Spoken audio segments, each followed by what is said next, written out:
Rendons-nous à Abengourou dans l'est de la Côte d'Ivoire où le conseil régional de l'Indénié-Duablin tenait récemment sa deuxième session ordinaire, occasion pour les conseillers d'adopter à l'unanimité l'état d'exécution du budget et valider les priorités du programme triennal. La quintessence dans ce commentaire signé Walter Kofi.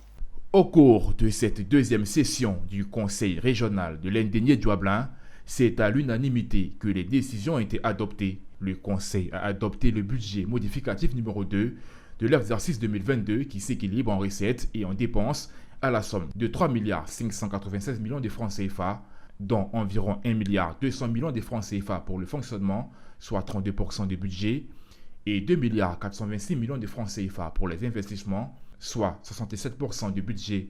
Le président du Conseil régional, l'honorable Wadja Essé, a exhorté les conseillers à œuvrer et à se donner la main pour l'atteinte des objectifs et des besoins des populations qui sont inscrits dans un plan triennal 2023-2025. La population est satisfaite, moi-même je suis satisfaite parce que nous sommes à leur service.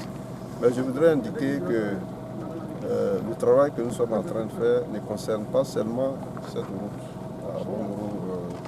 la métier, concerne toutes les pistes les autres départements.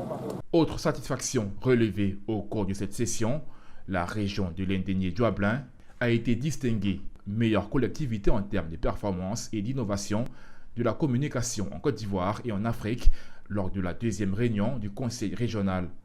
Le prix des As de la communication et du marketing a été remis au président du Conseil régional de l'Indénié-Duablin lors de la cérémonie de la 9e édition célébrée le 9 juin dernier à Abidjan sous le thème « Une nouvelle ère, un nouvel élan ».